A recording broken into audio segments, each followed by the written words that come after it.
Hello everyone, कैसे आप सब लोग? बढ़िया एकदम। तो आज हम क्या देखने वाले हैं? Brain structure and function. Brain structure और फंक्शन के बारे में आज यहाँ पर हम पढ़ने वाले हैं। The brain is a central information processing organ, command and control system. मतलब ब्रेन क्या है? ये इंफॉर्मेशन प्रोसेसिंग ऑर्गन है और कमांड और कंट्रोल अपने बॉडी को देता है।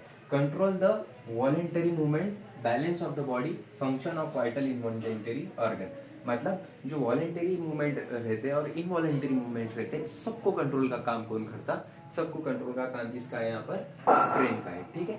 Site of processing, vision, hearing, speech, memory, intelligence, emotion and thoughts. मतलब जो साइट ऑफ प्रोसेस है, विजन के लिए जो रिस्पॉन्सिबल है, हेयरिंग के लिए जो रिस्पॉन्सिबल है, स्पीच के लिए जो रिस्पॉन्सिबल है, मेमोरी के लिए जो रिस्पॉन्सिबल है, इंटेलिजेंस के लिए जो रिस्पॉन्सिबल है, इमोशंस के लिए जो रिस्पॉन्सिबल है और थॉट्स के लिए जो रिस्पॉन्सिबल है, उसके सारे काम जो समझ के लेने के काम है, प्रोसेसिंग के काम है, थॉट्स के हर चीज का काम जो रहता, मतलब इंटेलिजेंस हो गया, हेयरिंग हो गया, विजन हो गया, ये सिर्फ एक अपना इम्पल्स ट्रैवल करने के, सिग्नल ट्रैवल करने के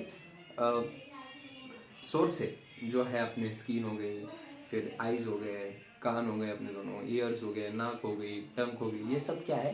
it is nothing but a sensory organ. लेकिन इसकी सबकी प्रोसेसिंग कहाँ पर होती है? तो ब्रेन में होती है। कहाँ पर होती है? ब्रेन में होती है। उसके बाद layer of brain, inside the skull brain is covered by cranial manages. मतलब ब्रेन के अंदर क्रैनियल मैनेजेस में जो रहता है वो ब्रेन क्या रहता है? प्रोटेक्टेड रहता है। ठीक है। उसके बाद डूरामीटर आउटर लेयर रहता, पायामीटर मिडल लेयर रहता और आर्कनॉइड इनर लेयर रहता।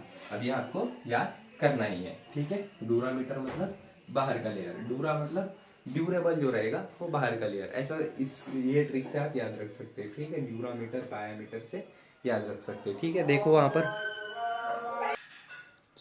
ब्रेन के कितने लेयर रहते हैं? यहाँ पर 3 लेयर रहते हैं। ये क्या करते हैं? प्रोटेक्ट करने का काम करते हैं। ब्रेन को क्या करने का काम करते हैं? प्रोटेक्ट करने का काम करते हैं। ठीक, समझ में आ गया? उसके बाद देखेंगे हम डिवीजन ऑफ ब्रेन। तो डिवीजन ऑफ ब्रेन मतलब ब्रेन के कितने डिवीजन है। डिवीजन मतलब ब्रेन को कितने पार्ट्स में हम बांट सकते हैं, कितने पार्ट्स में हम ब्रेन को बांट सकते हैं। तो नियर अबाउट हम ब्रेन को 3 पार्ट्स में बांट सकते हैं। एक है फोर ब्रेन मतलब सामने वाला ब्रेन, मिड ब्रेन मतलब बीच वाला ब्रेन और हाइंड ब्रेन मतलब पीछे का ब्रेन। ठीक है। इतना समझ में आ गया? सो फोर ब्रेन है मतलब सामने वाला ब्रेन, मिड ब्रेन मतलब बीच वाला और हाइंड ब्रेन मतलब पीछे वाला। ठीक है। सो एक एक करके हम ये सारे ब्रेन के स्ट्रक्चर को देखेंगे। ठीक है। सो आप ये लिख लो, उसके आगे हम देखते हैं।